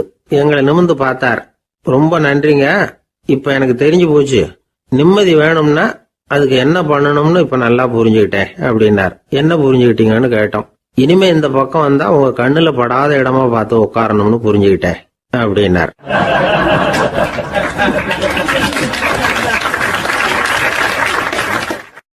ஒரு சன்னியாசி, அவரு ஒரு நாள் ஒரு கனவு கண்டாராம். அந்த கனவுல அவர் சொர்க்கத்துக்கு போறார். அங்க ஒரு பெரிய திருவிழா நடந்துகிட்டு இருக்குது. எங்க பார்த்தாலும் அலங்கார வளைவுகள், வண்ணமயமான விளக்குகள், பாதைகள் பூரா மலர்கள், எல்லா கட்டடங்களும் ஒளிமயம். அவ்வளவு கோலாகலமா பிரம்மாண்டமா அந்த திருவிழா நடந்துகிட்டு இருக்குது. அது என்ன திருவிழாங்கிறது இந்த சன்னியாசிக்கு புரியல. அங்க எதிரில் வந்துகிட்டு இருந்த ஒருத்தரை நிறுத்தி, என்ன விசேஷம் இங்க அப்படின்னு விசாரிச்சாராம். உனக்கு தெரியாத விஷயம், இன்னைக்கு இறைவனுக்கு பிறந்த நாள், அதை தான் எல்லாரும் சேர்ந்து கொண்டாடுறோம். இதுக்காக பிரம்மாண்டமான ஊர்வலம் ஒன்று வரப்போகுது, இறைவனே அந்த ஊர்வலத்தில் கலந்துக்கிறார் அப்படின்னார் அவர். உடனே அந்த சன்னியாசி ஒரு மரத்து நிழல்ல ஒதுங்கி நின்றுக்கிட்டார். ஊர்வலம் வந்துகிட்டு இருக்குது. முதல்ல ஒரு குதிரை வந்துகிட்டு இருக்கு, அது மேலே ஒருத்தர் உட்காந்துருக்கிறார். அவருக்கு பின்னாடி நிறைய பேர் கூட்டமாக வந்துகிட்டு இருக்கிறாங்க. இவ்வளவு கூட்டம் இவர் பின்னாடி வருதே, யார் இவர் அப்படின்னு கேட்டார். ஒரு மதத்தின் பெயரை சொல்லி, இவர் அந்த மதத்தின் தலைவர், அவரை பின்பற்றுகிற மக்கள் கூட்டம் பின்னாடி வந்துகிட்டு இருக்குது அப்படின்னு விவரம் சொல்லியிருக்கிறாங்க. இவங்களுக்கு அடுத்தபடியா இன்னொரு குதிரையில் ஒருத்தர் வந்துகிட்டு இருக்கிறார். அவருக்கு பின்னாடி ஏகப்பட்ட கூட்டம். இவர் யாருங்க அப்படின்னு கேட்டிருக்கார் சன்னியாசி. அங்கே இருக்கிறவங்க விவரம் சொல்லியிருக்கிறாங்க. இன்னொரு மதத்தின் பெயரை சொல்லி, இவர் அந்த மதத்தினுடைய தலைவர், அவர் வழியை பின்பற்றுகிறவர்கள் அவர் பின்னாடி கூட்டமாக வந்துகிட்டு இருக்கிறாங்க அப்படின்ட்டு இருக்காங்க. இப்படி ஒவ்வொருத்தராக குதிரை மேலே வந்துக்கிட்டே இருக்கிறாங்க. அவங்கள பின்பற்றியும் ஒவ்வொரு கூட்டம் வந்துக்கிட்டே இருக்குது. அந்த பெரிய ஊர்வலம் அது பாட்டுக்கு போய்கிட்டு இருக்குது. கடைசியாக அது முடிஞ்சது ரொம்ப நேரம் கழித்து. அதுக்கப்புறம் கொஞ்சம் நேரம் கழித்து ஒரு வயசான ஆள் குதிரை மேலே வந்துக்கிட்டு இருக்கிறார். ஆனால் அவருக்கு பின்னாடி யாருமே இல்லை. அவர் பரிதாபமாக தனியாக வந்துக்கிட்டு இருக்கிறார். அவர் அந்த ஊர்வலத்தை சேர்ந்தவரா இல்லையாங்கிறதே தெரியல. இவர் யார், இவர் ஏன் இப்படி தனியாக வந்துக்கிட்டு இருக்கிறார் அப்படின்னு கேட்டிருக்கார் அந்த சன்னியாசி. என்னது இப்படி கேட்குறீங்க? இவர் தான் கடவுள். இவருக்காக தான் இன்னைக்கு இந்த ஊர்வலமே நடக்குது. இவருக்கு தான் இன்னைக்கு பிறந்த நாள். முன்னாடி போகிற ஊர்வலம் பூரா இவருடைய பிறந்த நாளை கொண்டாடுறதுக்காக தான் அப்படின்ட்டுருக்காங்க. இதை கேட்டதும் அந்த சன்னியாசிக்கு திடுக்குன்னு தூக்கி போட்டிருக்கு. இது வரைக்கும் கனவு கண்டுகிட்டு இருந்தவர் முடிச்சுக்கிட்டார். அதுக்கப்புறம் தான் யோசித்து பார்த்துருக்கார். உண்மைதான், மக்கள் எல்லாரும் வந்து பக்தி மார்க்கத்தில் போகிறதா நினச்சிக்கிட்டு பாதம் மாறி போய்கிட்டு இருக்கிறாங்க. கடவுளை பின்பற்றுவதாக நினைக்கிறாங்க பக்தர்கள். ஆனால் கடவுளுக்கு பின்னாடி யாருமே இல்லை. இன்னமும் இயல்பாக இதை பற்றி யோசித்து பார்த்தா உண்மைக்கு பின்னாடி தான் நான் போய்கிட்டு இருக்கேன் அப்படின்னு நிறைய பேர் சொல்கிறாங்க. ஆனால் அந்த உண்மை வந்து அனாதையாக போய்கிட்டு இருக்குது. அப்படி ஆயிட்டுது உலகம். இந்த காலத்துலேயும் ஒரு ஊர்வலம். ஒரு பெரிய மனுஷருக்கு பிறந்த நாள் விழா. அவர் குதிரை மேலே ஏறி முன்னாடி போய்கிட்டு இருக்கிறார். அவருக்கு பின்னாடி ஒரு 100 பேர் தொண்டர்கள் அவங்க பாட்டுக்கு போகிறாங்க. எல்லாம் பணம் கொடுத்து ஏற்பாடு பண்ணவங்க. எல்லாம் பணம் வாங்கிட்டு முன்னாடி போயிட்டு இருக்கிறாங்க. கொஞ்சம் தூரம் நடந்ததும் கால் வலிக்க ஆரம்பிச்சுட்டுது. ஒவ்வொருத்தரும் அப்படியே ஒதுங்க ஆரம்பிச்சிட்டாங்க. அதான் முன்னாடியே பணம் கிடைச்சிட்டுதே, இனிமேல் ஒதுங்கினா என்னன்னு ஒதுங்கிட்டாங்க. ஒரு கட்டத்தில் குதிரையில் போகிறவர் தற்செயலாக திரும்பி பார்க்குறாரு. பின்னாடி யாருமே இல்லை. எல்லாரும் ஓடி போயிட்டாங்க. ஒரே ஒரு ஆள் மட்டும் ரொம்ப விசுவாசமாக பின்னாடி நடந்து வந்துக்கிட்டு இருந்தான். ஏன்ப்பா நீ மட்டும் வந்துக்கிட்டு இருக்கிறியே, நீ வீட்டுக்கு போகலையான்னு கேட்டிருக்காரு அவர். நீங்கள் அந்த குதிரையையும் அதுக்குள்ள வாடகை பணத்தையும் கொடுத்துட்டீங்கன்னா நானும் போயிடுவேன் அப்படின்னு நானும் இந்த ஆள்.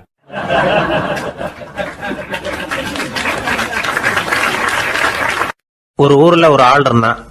தையல் கடை வச்சுருந்தான். அவங்கிட்ட ஒருத்தன் ஒரு சட்டை துணி எடுத்து கொடுத்து தைக்க சொல்லியிருந்தான்.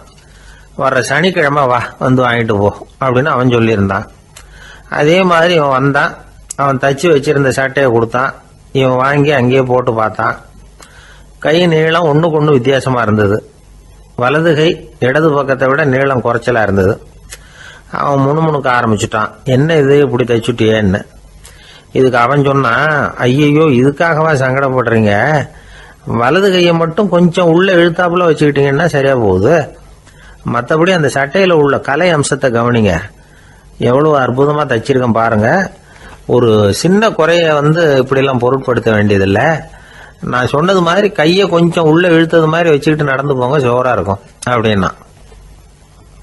அவனும் யோசிச்சு பார்த்தான். சரியான யோசனையாக தான் தோணுச்சு. கொஞ்சம் முயற்சி பண்ணி வலது கையை கொஞ்சம் உள்ள இழுத்து சட்டை சரியாக இருக்கிறது மாதிரி பண்ணிக்கிட்டான்.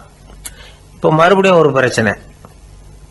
வலது கையை உள்ள இழுத்த மாதிரி அப்படியே வச்சுக்கிட்டதும் முதுகு பக்கம் கொஞ்சம் துணி தளர்த்தியாக தொங்குறது மாதிரி தெரிஞ்சுது. என்ன இது முதுகு பக்கம் துணி குவிஞ்சுட்டுதே தொங்குதே அப்படின்னா மறுபடியும், அடடா இதுக்காகவா கவலைப்படுறீங்க, உடம்பு அதுக்கு தகுந்த மாதிரி கொஞ்சம் வளைச்சிக்கிட்டா சரியா போடுது. இதுக்காக அந்த அழகான தையலை பிரித்து அதில் உள்ள கலை அம்சத்தை கெடுக்கிறதுக்கு என் மனசு இடம் தரல. எவ்வளவுக்கு தளர்த்தியாக இருக்கோ அவ்வளவுக்கு கொஞ்சம் உடம்ப வளைச்சி அப்படி குனிஞ்சது மாதிரி போங்க போதும் அப்படின்னா. அதுவும் நல்ல யோசனையாக தான் பட்டுது இவனுக்கு. சரின்னு சொல்லிவிட்டு புறப்பட்டான். தெருவில் இறங்கினான். கையை கொஞ்சம் உள்ளே இழுத்தான். உடம்ப கொஞ்சம் முன்னால் வளைச்சான். சட்டைக்கு தகுந்த மாதிரி உடம்ப பண்ணிக்கிட்டான். மெதுவாக நடந்து போகிறான். இப்போ எதிரில் இன்னொருத்தன் வரான். இவனை பார்க்குறான். இவன் போட்டிருக்கிற சட்டையை பார்க்குறான். ஆஹா அற்புதம்ங்கிறான். சும்மா சொல்லக்கூடாது, ரொம்ப நல்லா இருக்குது. நிச்சயமா இது வந்து இந்த ஊர் மேலே தெருவில் இருக்கிற ஒருத்தன் இருக்கானே அவன் தைச்சதாக தான் இருக்கணும் அப்படின்னா. இதை கேட்டதான் அவனுக்கு ஆச்சரியம். எப்படி அவ்வளவு கரெக்டாக கண்டுபிடிச்சிங்க அப்படின்னு கேட்டிருக்கான். இதுக்கு அந்த வழிபோக்கன்னு சொன்னானா, அவன் ரொம்ப கெட்டிக்காரன். உங்களை மாதிரி உடம்பும் கையும் வளைஞ்சு போன ஒரு ஆசாமிக்கு அவனை தவிர வேற யாராலேயும் இவ்வளவு பொருத்தமான ஒரு சட்டையை தைக்க முடியாது அப்படின்னானா. பாருங்க, அவனுக்காக இவன் அனுசரிக்க போய் இவனோட நிலைமை எப்படி ஆயிடுது பாருங்க. இதே மாதிரி தான் சில சடங்குகளும் சம்பிரதாயங்களும் நம்மளை வந்து கோமாளி ஆக்கி விட்டுரும். எதுவா இருந்தாலும் அதுல வந்து அறிவுபூர்வமான அணுகுமுறை அவசியம். ஒரு நர்ஸ் அவசரமா ஓடி வந்து டாக்டர் கிட்ட சொல்லிச்சான், டாக்டர் ஒரு தப்பு நடந்து போச்சு, 10ஆம் நம்பர் பெட்டில் இருக்கிற பேஷண்ட்டுக்கு காலில் ஆப்ரேஷன் பண்ணுறதுக்கு பதிலாக கையில் ஆப்ரேஷன் பண்ணி விட்டீங்க. கை ஆப்ரேஷன் பண்ணிக்க வேண்டிய ஆள் 7ஆம் நம்பர் பெட்டில் இருக்கார் அப்படின்னு தான். அதுக்கு ஒரு பதட்டப்படாமல் சொன்னாராம், பரவாயில்ல இவரை தூக்கி 7ஆம் நம்பர் பெட்டில் போட்டுரு அப்படின்னாராம்.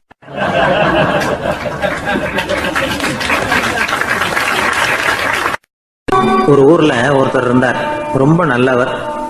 யாருக்காவது ஏதாவது கொடுத்துக்கிட்டே இருப்பார், கொடையாளி. தினமும் யாராவது ஒருத்தருக்கு ஏதாவது கொடுக்கலன்னா அவருக்கு தூக்கம் வராது, அப்படி ஒரு பழக்கம். அது மட்டும் இல்லை, அவர் கொடுக்கறது அடுத்தவங்களுக்கு தெரியாது, அவ்வளவு ரகசியமா அதை கொடுப்பார். வலது கை கொடுக்கறது இடது கைக்கு தெரியக்கூடாதுன்னு சொல்லுவாங்கல்ல, அது மாதிரி அவர். ஒரு நாள் ராத்திரி அவர் ஏற்கனவே தயாராக கட்டி வச்சிருந்த பணம் முடிச்ச கையில் எடுத்துக்கிட்டு வீட்டை விட்டு வெளியில் வந்தார். தெருவில் இறங்கி நடந்தார். இன்னைக்கு யாருக்கு தர்மம் செய்யறது அப்படின்னு யோசனை பண்ணிட்டு இருட்டில் நடந்து வந்துகிட்டு இருக்கிறார். யாரோ ஒருத்தர் எதிரில் வர்றது மாதிரி தெரிஞ்சுது. உடனே அவர் கிட்ட போனார். தன்கிட்ட இருந்த பணம் முடிச்சு அவசரமாக அவர் கையில் திணிச்சுட்டு திரும்பி வந்துட்டார். அப்பாடா, ஒரு வழியாக யாருக்கும் தெரியாமல் இன்னைக்கு தர்மம் பண்ணியாச்சு அப்படிங்கிற மகிழ்ச்சி, மன நிறைவு அவர் முகத்தில். நிம்மதியாக தூங்கினார். அப்புறம் எழுந்திரிச்சார். மறுநாள் காலையில் ஊரு பூரா ஒரே பேச்சு. என்ன பேச்சுன்னா, நேற்று ராத்திரி ஒரு திருடன் கையில் யாரோ பணத்தை கொடுத்துட்டு போயிருக்கிறாங்க அப்படின்னு எல்லாரும் பேசிக்கிட்டு இருக்கிறாங்க. இதை கேள்விப்பட்டதும் அந்த பெரியவருக்கு ரொம்ப வருத்தமாக போச்சு. அடடா, போயும் ஒரு திருடனுக்காக உதவி பண்ணியிருக்கிறோம், பிரயோஜனம் இல்லாமல் போட்டுதே அப்படின்னு நினைச்சார். சரி, இன்னைக்கும் யாருக்காவது உதவி பண்ணணும் அப்படின்னு முடிவு பண்ணினார். ராத்திரி நேரம் வந்தது. இவர் வழக்கம் போல தெருவில் இறங்கி நடந்தார். கையில் பணம் முடிச்சு. எதிரில் ஒரு பெண் உருவம் மங்கலா தெரிஞ்சது. இவர் உடனே அந்த பெண்கிட்ட பணத்தை கொடுத்துட்டு திருப்தியாக திரும்பி வந்துட்டார். மறுநாள் காலையில் ஊர் பூரா என்ன பேசிக்கிட்டாங்க தெரியுமா? நேற்று ராத்திரி நெறி தவறி நடக்கிற ஒரு பெண்ணின் கையில் யாரோ பணத்தை வச்சுட்டு போயிருக்கிறாங்க அப்படின்னு எல்லாரும் பேசிக்கிறாங்க.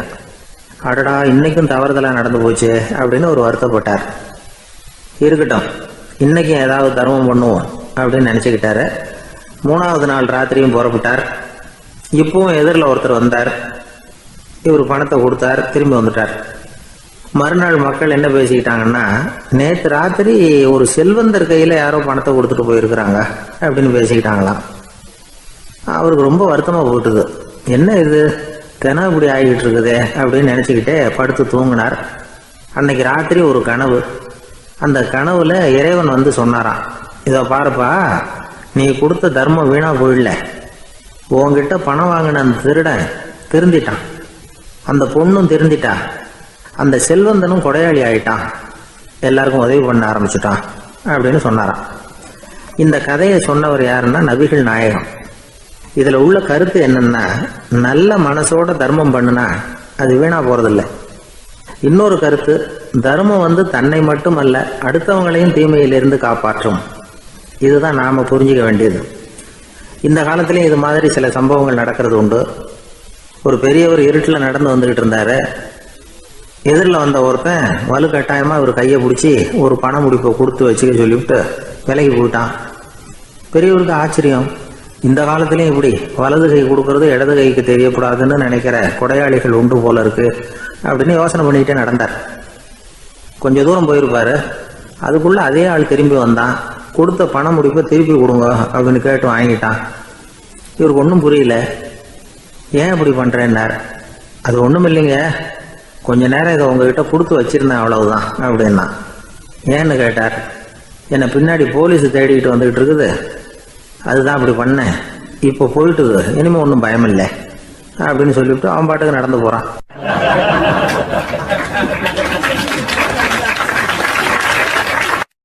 தான் மட்டும் வாழ்ந்தா போதும் அப்படின்னு நினைக்கிறவங்களும் உண்டு.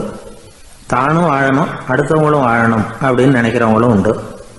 முதல்ல சொன்ன வகையை சேர்ந்த மனிதர்கள் எப்படி தெரியுமா? எப்படியாவது தான் மட்டும் வாழ்ந்தால் போதுங்கிற நினைப்பு தான் எப்பவும் அவங்களுக்கு இருக்கும். தங்களுடைய வளர்ச்சிக்கு எது தடையா இருந்தாலும் சரி, யார் தடையா இருந்தாலும் சரி, அதை அழிச்சுட்டு தான் மறுவேலை பார்ப்பாங்க. அவங்கெல்லாம் பாவ காரியங்களுக்கு தயங்குறதே இல்லை.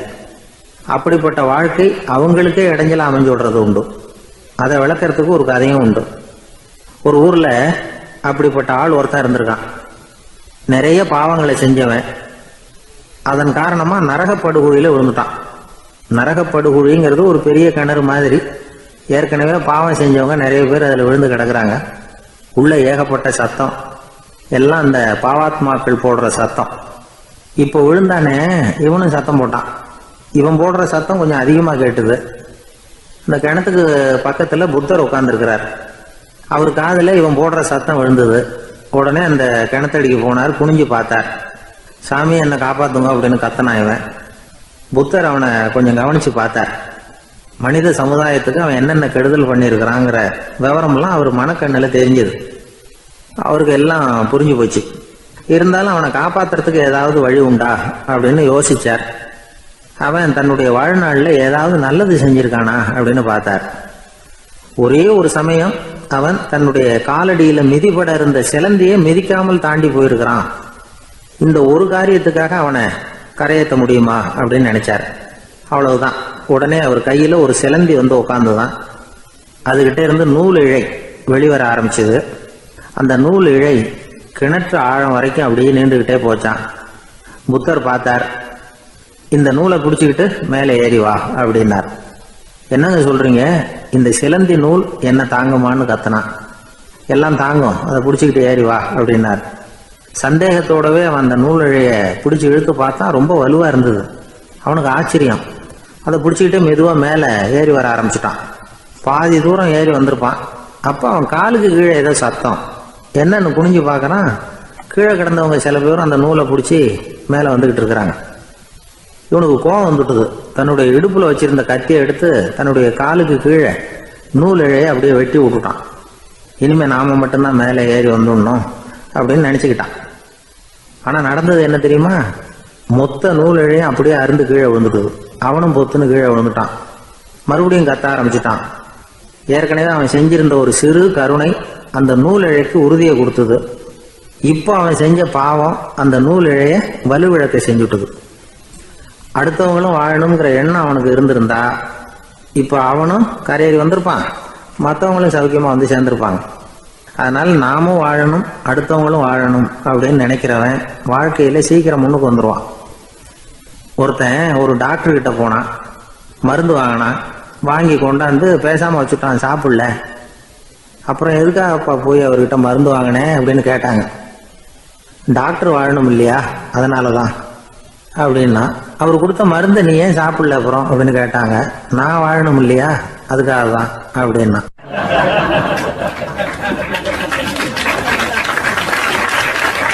அவர் ஒரு பெரிய குடும்பத்துல பிறந்தவர். இருக்கிற சொத்துக்கள் எல்லாத்தையும் வாரி வழங்கி விட்டு காட்டுக்கு புறப்பட்டார் தவம் செய்யறதுக்காக. இருந்தது ஊராவும் கொடுத்துட்டார். இனிமே எதுவுமே இல்லை கொடுக்கறதுக்கு. அப்போ கடைசியா ஒருத்தன் வந்து கையை நீட்டினானா, ஐயா ஏதாவது கொடுங்கன்னு இருக்கான். அவர் பார்த்தார். கட்டியிருக்கிற வேட்டியை தவிர வேற எதுவுமே இல்லை. 8 முழம் பட்டு வேட்டி, ஜரிகை கரையோடு இருக்குது. கடைசியா அதை தான் எடுத்துக்கிட்டு அவர் புறப்பட்டு இருக்கார். அவர் பார்த்தார். எதிரில் அவன் பரிதாபமா நின்றுகிட்டு இருக்கிறான். அந்த 8 முழ வேட்டியை 2ஆ கிழிச்சார். 4 முழத்தை அவங்ககிட்ட கொடுத்தாரு. மீதி 4 முழத்தை தன்னுடைய இடுப்புல கட்டிட்டு அவர் காட்டுக்கு போயிட்டார். இவன் என்ன பண்ணான் தெரியுமா? கையில கிடைச்ச 4 முழத்தை எடுத்துக்கிட்டு கடை வீதிக்கு போனான். பழைய பட்டு வேட்டி ஜருகை இதெல்லாம் விலைக்கு வாங்குற வணிகர் ஒருத்தர் இருக்கார். அவர்கிட்ட போனான். இதை விலைக்கு எடுத்துக்கிறீங்களா அப்படின்னு கேட்டிருக்கான். அவர் வாங்கி பார்த்துருக்கார். ஆஹா, இது ரொம்ப அருமையான வேட்டி, விலை உயர்ந்த ஜருகை, இது ஏது உனக்கு அப்படின்னு கேட்டாரான். அவன் நடந்தது சொல்லியிருக்கான். அப்படின்னா ஒன்று செய்ய, இந்த வேட்டியோட இன்னொரு பாதியையும் மெதுவாக வாங்கிட்டு வந்துரு, உனக்கு நிறைய பணம் தர்றேன் அப்படின்னாரான் அந்த வணிகர். இவன் கொஞ்சம் யோசனை பண்ணி பார்த்தான். கொஞ்சம் இருங்க, தான் வந்து விடுறேன் அப்படின்னு சொல்லிவிட்டு நேராக காட்டுக்கு போனான். அவர் எங்கே இருக்காருன்னு தேடி கண்டுபிடிச்சான். அவர் ஒரு இடத்துல தவக்கோலத்தில் இருக்கிறார்.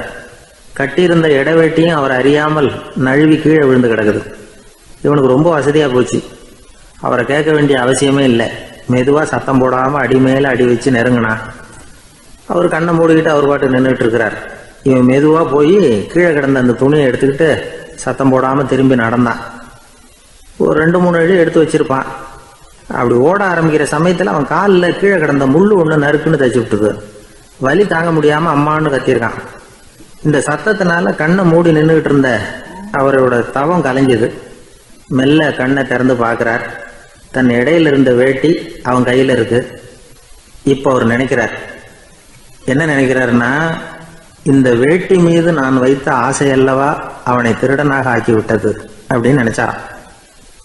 இந்த வேட்டி மேல நாம வச்ச ஆசை அவனை திருடும்படி ஆக்கிவிட்டதே அப்படின்னு நினைச்சாராம். இது எப்பேற்பட்ட மனநிலை அப்படிங்கிறத கொஞ்சம் யோசனை பண்ணி பாருங்க. தான் ஒரு பொருள் மேல வச்ச பற்று இன்னொரு மனிதன் திருடனாக ஆகிறதுக்கு காரணம் ஆயிட்டுதேன்னு நினைக்கிறார். அப்படி நினைச்ச அந்த பெரியவர் யார் தெரியுமா? அவர் தான் மகாவீரர். இழந்துட்டேங்கிறிய, நீ என்னத்தை கொண்டுகிட்டு வந்த எங்க இழந்துடுறதுக்கு? நீ என்னத்தை உண்டாக்குன இது அழிஞ்சுட்டுதுன்னு சொல்றதுக்கு? இதுதான் அவருடைய சிந்தனை. இன்றைக்கு நம்ம சிந்தனையெல்லாம் வேற மாதிரி இருக்குது. ஒருத்தன் நடுத்தருவில் உட்காந்து அழுதுகிட்டு இருந்தான். அந்த வழியா வந்தவர் ஒருத்தர், ஏன்பா அழறேன்னு கேட்டாராம். 5 ரூபா சார், இந்த இடத்துல விழுந்துட்டுது, ரொம்ப நேரமா தேடுறேன், கிடைக்காது போல இருக்கு அப்படின்னு சொல்லிவிட்டு அழறான். எப்போ தொலைஞ்சதுன்னு கேட்டாராம் அவரு. அது எனக்கு தெரியாது சார், பணத்தை தொலைச்சவன் தேடி பார்த்துட்டு போயிட்டான், நான் அவனுக்கு பின்னாடி தேட வந்தவன் அப்படின்னு நானா இவன்.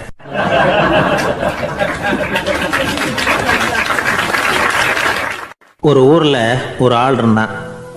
அவன் ஒரு நாள் கோயிலுக்கு போனான். கடவுள்கிட்ட வேண்டிக்கிட்டான், எனக்கு ஒரு 1,00,000 ரூபா நீ கொடுத்தா நான் உன் சன்னதியில் ஒரு தேங்காய் உடைக்கிறேன் அப்படின்னு வேண்டிக்கிட்டான். கடவுள் பார்த்தார். உடனே அவன் கண் முன்னாடி தோன்றினார். இந்தா நீ கேட்ட 1,00,000 ரூபாய் அப்படின்னு சொல்லி அவன் கையில் பணத்தை கொடுத்துட்டு மறைஞ்சிட்டார். இவனால் நம்பவே முடியல. இவ்வளவு சுலபமாக கிடைக்கும்னு தெரிஞ்சிருந்தா அனாவசியமாக ஒரு தேங்காய் உடைக்கிறேன்னு வேண்டியிருக்க வேண்டியது இல்லையே அப்படின்னு நினச்சான். இருந்தாலும் வேண்டுதலை நிறைவேற்ற வேண்டியது கடமை. அதுக்காக என்ன பண்ணால், பக்கத்தில் ஒரு கடைக்கு போனான். ஒரு தேங்காயை கையில் எடுத்தான். இது என்ன விலைன்னு கேட்டான். 5 ரூபான்னார் கடையில் இருந்தவர். அதிகமாக இருக்குதே விலைன்னா. அப்படின்னா ஒன்று செய்யுங்க, அடுத்த ஊருக்கு போங்க, அங்கே தென்னந்தோப்பு அதிகம், அதனால் அங்கே இதை விட குறைஞ்ச விலைக்கு கிடைக்கும் அப்படின்னார். சரின்னு அடுத்த ஊருக்கு கிளம்புனான். அங்கே போய் விசாரித்தான். ஒரு தேங்காய் 3 ரூபாய் விலைன்னாங்க. இதுவும் அதிகமாக தெரியுதேன்னா. அப்படின்னா ஒன்று செய்ய, அதோ அந்த ஆற்று ஓரமாக ஒரு தென்னை மரம் இருக்கு பார், அதில் நீயே ஏறி பறிச்சுக்கோ, ஒரு தேங்காய்க்கு 1 ரூபா கொடுத்தா போதும் அப்படின்னார் அந்த தோப்புக்கு சொந்தக்காரரு. இவனுக்கு மரம் ஏற தெரியாது, இருந்தாலும் ஆசை யாரை விட்டுது, விலை சல்லிசாக இருக்குதே. ஆற்று ஓரம் போனால் தட்டு தடுமாறி அந்த மரத்தில் ஏறினா அந்த தென்னை மரம் வளைஞ்சி ஆற்று பக்கம் போய் அப்புறம் நிமிர்ந்து இருந்தது. அதாவது மரத்தின் உச்சி சரியாக ஆற்றுக்கு நடுவில் இருந்தது. ஆற்றுல வெள்ளம் கரை புரண்டு ஓடிக்கிட்டு இருக்கு. இவன் கடவுள் கொடுத்த 1,00,000 ரூபாயை மடியில் வச்சு இறுக்கி கட்டிக்கிட்டான். உச்சிக்கு போய் காய் பறிக்கிற சமயத்தில் காற்றும் மழையும் பலமாக கலந்து அடிக்க ஆரம்பிச்சுட்டுது.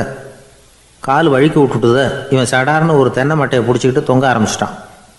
கீழே பயங்கரமான வெள்ளம், மடியில் 1,00,000 ரூபா பணம், என்ன செய்கிறதுன்னு தவிக்கிறான். இந்த சமயம் கரையில் ஒரு யானை பாகன் யானையை குளிப்பாட்டிக்கிட்டு இருக்கிறான். அது அவன் கண்ணில் பட்டுது. ஐயா ஒரு உதவின்னு கத்துனான். அவன் என்ன செய்யணும்னு கேட்டான். உன் யானையை மெதுவாக இங்கே அழைச்சிட்டு வா, எனக்கு நேராக கீழே நிறுத்து, என் காலை பிடிச்சி மெதுவாக கீழே இறக்கி விட்டுரு, என் மடியில் இருக்கிற பணத்தில் உனக்கு 10,000 ரூபா தரேன் அப்படின்னா. அவன் பார்த்தான், காலை கையை பிடிச்சா கூட எவனும் இந்த காலத்தில் 10 ரூபாய்க்கு மேலே தரமாட்டேங்கிறான், இவன் காலை பிடிச்சா 10,000 தர்றேங்கிறான் அப்படின்னு யோசனை பண்ணான். உடனே யானையை கொண்டுட்டு போனான். அவனுக்கு நேராக கீழே நிறுத்தினான். அவன் காலை பிடிச்சான். அவ்வளவுதான். அந்த நேரம் பார்த்து யானை மெதுவாக நடந்து அப்பால் போட்டுது. இப்போ யானை பாகன் அவன் காலை கெட்டியாக பிடிச்சிக்கிட்டு தொங்குறான். பரிதாபமாக மேலே பார்க்குறான். அவன் மட்டையை பிடிச்சிக்கிட்டு தொங்குறான். இப்போ யானை பாகன் சொல்கிறான், தம்பி மட்டையை விட்டுறாத, கெட்டியாக பிடிச்சிக்கோ, நான் உனக்கு 10,000 ரூபா தரேன், இதோ மடியில் தான் வச்சுருக்கேன்னா. மேலே தொங்குறவனுக்கு இந்த நிலைமையிலேயும் ஒரு சந்தோஷம், மேற்கொண்டு ஒரு 10,000 ரூபா நமக்கு கிடைக்கும் போல இருக்கே அப்படின்னு. இந்த சமயத்தில் ஒருத்தன் ஒட்டகத்தை ஓட்டிகிட்டு வந்தான் அந்த பக்கமாக குளிப்பாட்டுறதுக்கு. யானை பாகம் பார்த்துட்டான். ஐயா ஒட்டகக்காரரே, அதை இங்கே கொண்டுட்டு வா, எங்கள் காலை பிடிச்சி பத்திரமா இறக்கி விடு, நாங்கள் பணம் கொடுக்குறோம்னா. அவனும் பணத்துக்கு ஆசைப்பட்டு வந்தான். அவன் காலை பிடிக்கிற சமயம் ஒட்டகமும் நழுவி போட்டுது. இப்போ 3 பேருமே வரிசையாக தொங்குறாங்க. ஒட்டகக்காரன் கத்துறான், தம்பி மட்டையை விட்டுறாத, கெட்டியாக பிடிச்சிக்கோ, நான் என் மடியில் இருக்கிற 5,000 உனக்கு தந்துடுறேன்னா. மேலே தொங்குறவனுக்கு இன்னமும் சந்தோஷம், இவனும் பணம் தர்றேங்கிறான் அப்படின்னா இன்றைக்கி நமக்கு மொத்த பண வரவு எவ்வளவு அப்படின்னு ஒவ்வொன்றா கூட்டி பார்க்க ஆரம்பித்தான். மனக்கணக்கு சரியாக வரல. அதனால் அப்படியே விரலை விட்டு எண்ண ஆரம்பித்தான். அவ்வளவுதான், மட்டையை விட்டுட்டு கை நழுவி வந்துட்டுது. 3 பேரும் பொத்துன்னு ஆற்றுல விழுந்தாங்க. படாத பாடுபட்டு தட்டு தடுமாறி கரைக்கு வந்து சேர்ந்தாங்க. 3 பேர் மடியில் இருந்த பணமும் ஆத்தோட போட்டுது. பேராசை பெருநஷ்டம் அப்படின்னு ஒரு பழமொழி இருக்குல்ல, அதை விளக்கறதுக்காக சொல்லப்பட்ட கதை இது. இந்த காலத்தில் ஒருத்தர் ஒரு நீச்சல் குளத்தில் நீச்சல் அடிச்சுக்கிட்டு இருக்கிறார். காவலுக்கு இருந்தவர் அதை கவனிச்சுட்டார். கரையிலேருந்து சத்தம் போட்டாராம், இதோ பாருங்க, இங்கே ராத்திரி 8 மணிக்கு மேலே நீச்சல் அடிக்கிறது சட்டப்படி குற்றம், அதுக்கு அனுமதி கிடையாது, தெரியாதா உங்களுக்கு அப்படின்னாராம். இதுக்கு அவர், ஐயையோ நான் நீச்சல் அடிக்க வந்தவன் இல்லைங்க, சும்மா சுற்றி பார்க்க வந்தவன், தடுமாறி குளத்தில் விழுந்துட்டேன், நீச்சல் தெரியாது, அதனால் தத்தளிச்சுக்கிட்டு இருக்கிறேன் அப்படின்னு கத்துனாராம். கரையில் இருந்தவர் பார்த்தார், ஓ அப்படின்னா சரி, அதுக்கு ஒன்றும் தடை இல்லை அப்படின்னு சொல்லிவிட்டு அவர் பாட்டு நடந்து போயிட்டாராம்.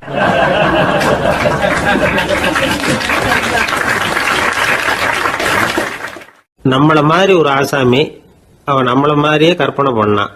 அதாவது நாம தான் இந்த உலகத்துல ரொம்பவும் கஷ்டப்படுறோம், மற்றவங்க எல்லாம் சந்தோஷமா இருக்கிறாங்க அப்படின்னு அவன் நினைச்சுக்கிட்டான். அவன் ஒரு நாள் கடவுளை வேண்டிக்கிட்டானா, சுவாமி, இந்த உலகத்துல எவ்வளவோ பேர் இருக்கிறாங்க, ஒவ்வொருத்தருக்கும் ஒவ்வொரு விதமான கஷ்டம் இருக்கலாம், ஒத்துக்கிறேன், இருந்தாலும் எனக்கு அது கொஞ்சம் அதிகமா இருக்கிறது மாதிரி தெரியுது, அதனால நீங்க எனக்காக ஒரு சின்ன உதவி செஞ்சா போதும்.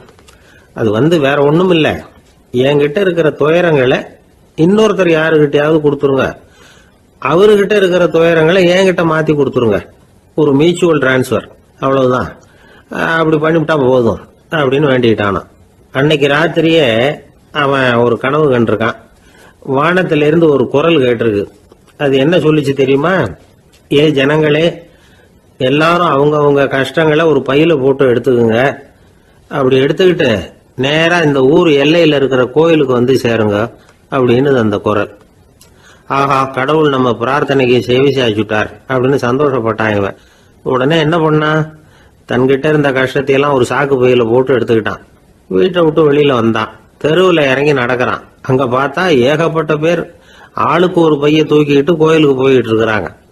சில பேர் மூட்டையா கட்டி தலையில சுமந்துக்கிட்டு போயிட்டு இருக்கிறாங்க. இவன் பார்த்தான். இவனுக்கு ரொம்ப ஆச்சரியமா இருந்தது.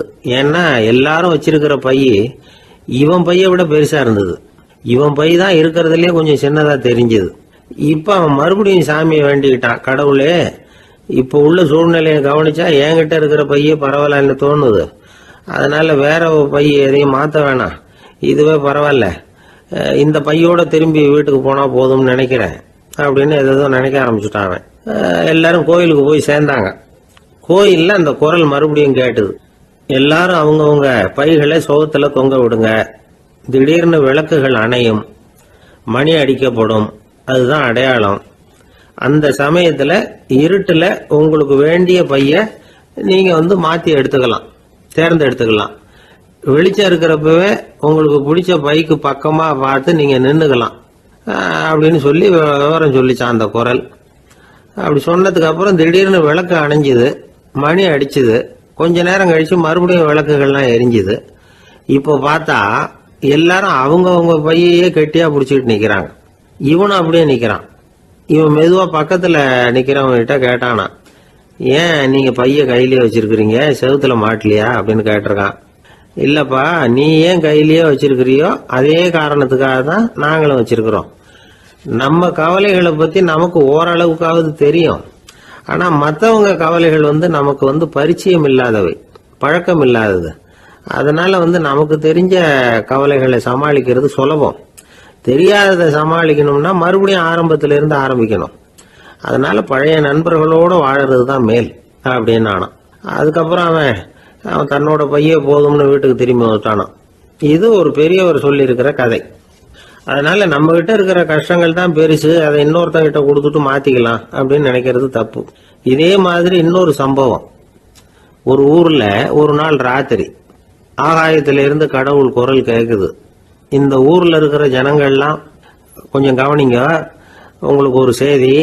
அதாவது இங்க இருக்கிற ஜனங்கள்லயே கொஞ்சம் கூட கவலையே இல்லாத ஆள் யாருன்னு எனக்கு தெரியணும். அதனால எல்லாரும் அவங்கவுங்க கவலைகளை ஒரு பையில போட்டு எடுத்துக்கிட்டு கோயிலுக்கு வாங்க அப்படின்னாரு கடவுள். உடனே வரிசையா எல்லாரும் வர ஆரம்பிச்சாங்க. எல்லார் கையிலயும் பை இருந்தது, சின்னதும் பெருசுமா. கவலையே இல்லாத ஆள் யாருன்னு தேடினார் கடவுள். ஒரே ஒரு ஆள் மட்டும் கையில எதுவும் இல்லாம வெறும் கையை வீசிக்கிட்டு ரொம்ப ஜாலியா நடந்து வந்துகிட்டு இருந்தான். கடவுள் அவங்ககிட்ட போனார்.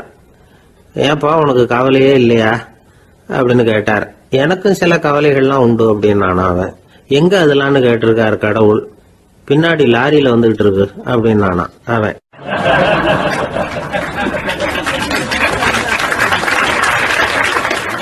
அசோக மன்னர் வந்துகிட்டு இருக்கார். அவருடைய ஆலோசகர்கள் எல்லாம் பக்கத்துல வந்துகிட்டு இருக்கிறாங்க. அந்த சமயத்துல எதிரில் ஒரு புத்த பிக்ஷு வர்றார். அசோகர் பார்க்கிறார். ஓடி போய் அவர் காலில் விழுந்து வணங்குறார். அசோக மன்னரின் தலை அந்த புத்த துறவியின் பாதத்துல பட்டுக்கிட்டு இருக்கு. பக்கத்துல நின்றுகிட்டு இருந்த அமைச்சருக்கு இது ரொம்ப சங்கடமா போச்சு. ரொம்ப வருத்தப்பட்டார்.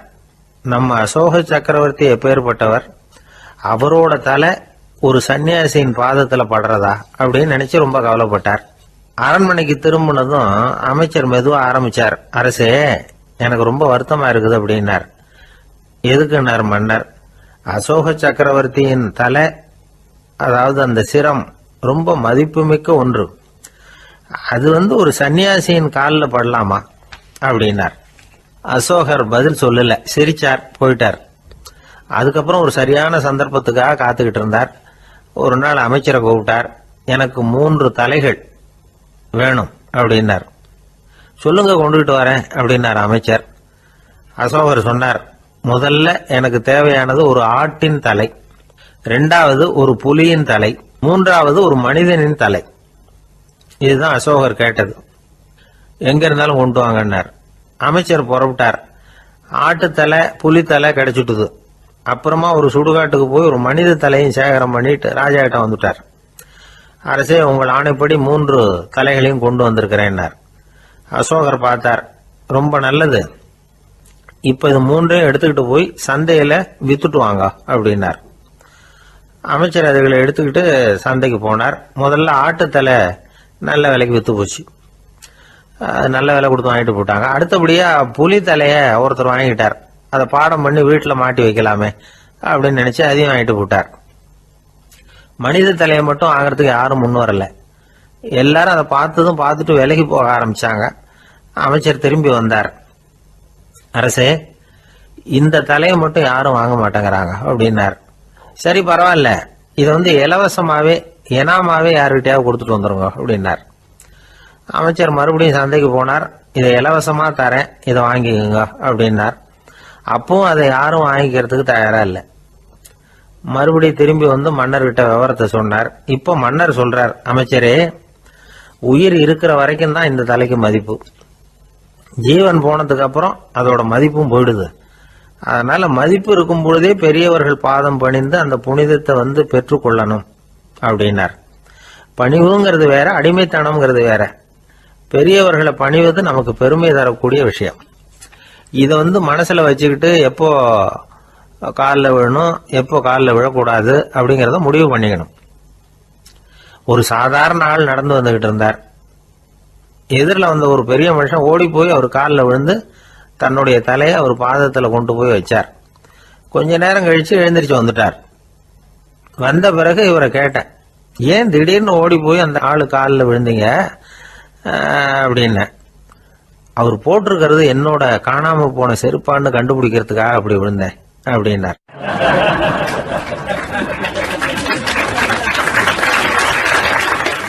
ஒரு காட்டுல ஒரு நரி இருந்தது. ஒரு நாள் காலை நேரம் அது தன்னுடைய இருப்பிடத்திலிருந்து வெளியில வந்தது. கொஞ்ச தூரம் நடந்து வந்தது. அப்பதான் அது தன்னோட நிழலை கவனிச்சு பார்த்தா அது ரொம்ப நீளமா பெருசா இருக்குது. காலை நேரத்துல நிழல் அப்படித்தானே இருக்கும். ஆனா அந்த நரிக்கு அந்த விஷயம் தெரியல. தன்னுடைய நீண்ட பெரிய நிழலை பார்த்து ஆச்சரியப்பட்டது. ஆஹா, நாம இவ்வளவு பெருசாவா இருக்கிறோம் அப்படின்னா என்னுடைய காலை சாப்பாட்டுக்கு ஒரு யானை இல்லைன்னா ஒரு ஒட்டகம் கிடைச்சாதான் சரியா இருக்கும் போல இருக்கு அப்படின்னு முடிவு பண்ணிட்டுது. உடனே ஒரு யானை அல்லது ஒட்டகத்தை தேடி அலைஞ்சது, எங்க கிடைக்கும்னு. கிடைக்கவே இல்லை. மத்தியானம் 12 மணி ஆயிட்டுது. பசியோட அலையுது. இப்ப தன்னோட நிழலை பார்த்தது. அது மத்தியான நிழல் எப்படி இருக்கும், அது ரொம்பவும் குறுகி போய் தெரிஞ்சுது. உடனே அந்த நரி என்ன நினைச்சுக்கிட்டு தான் தெரியுமா, காலை ஆகாரம் சாப்பிடாததுனால நம்ம உடம்பு இப்படி அழிச்சு போட்டுதே அப்படின்னு நினைச்சுக்கிட்டு தான். கொஞ்ச நேரம் கழிச்சு மறுபடியும் தன்னுடைய நிழலை பார்க்குது. அது இன்னமும் குறுகி போய் காலடியிலேயே வந்துட்டுது. அதுக்கு பயமா போயிடுது. ஐயோ இன்னும் கொஞ்ச நேரத்தில் நாம் இறந்துருவோம் போல இருக்க, இப்போ என்ன செய்யறது?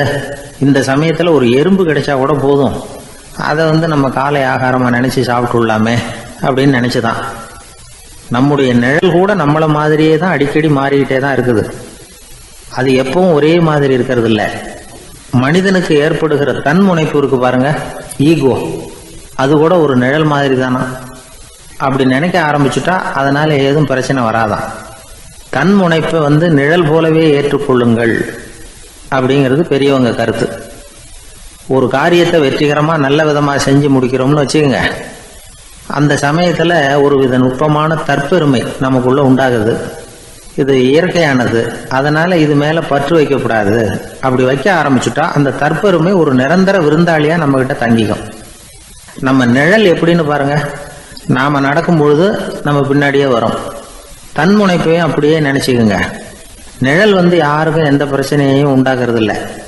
ஆனால் அந்த நிழலை கண்டே நாம் பயப்பட ஆரம்பிச்சுட்டா நாம் எதுலேயும் வெற்றி காண முடியாது. நிழலோட சண்டை போடக்கூடாது. அது மாதிரி தன்முனைப்போடவும் நாம் சண்டை போட வேண்டியதில்லை.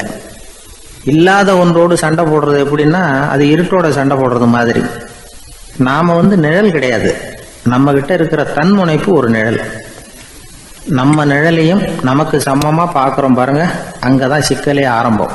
இப்போ நாம் நடந்து போய்கிட்டு இருக்கிறோம், நம்ம நிழல் தரையில் விழுது. யாரோ ஒருத்தர் நம்ம நிழல் மேலே காலை வச்சு நடந்து போகிறார். உடனே அவர்கிட்ட சண்டைக்கா போகிறோம், ஏண்டா என் நிழலை மிதிச்ச அப்படின்னு. நமக்கு தெரியும் அது நிழல் தாங்கிறது. அவர் உங்கள் மேலே நடக்கலை, உங்களுடைய நிழல் மேலே தான் நடக்கிறார். அது மாதிரி உங்கள் தன்முனைப்பின் மேலே யாராவது நடந்தால் உங்களை அவமானப்படுத்துறதா நினைக்கிறீங்க.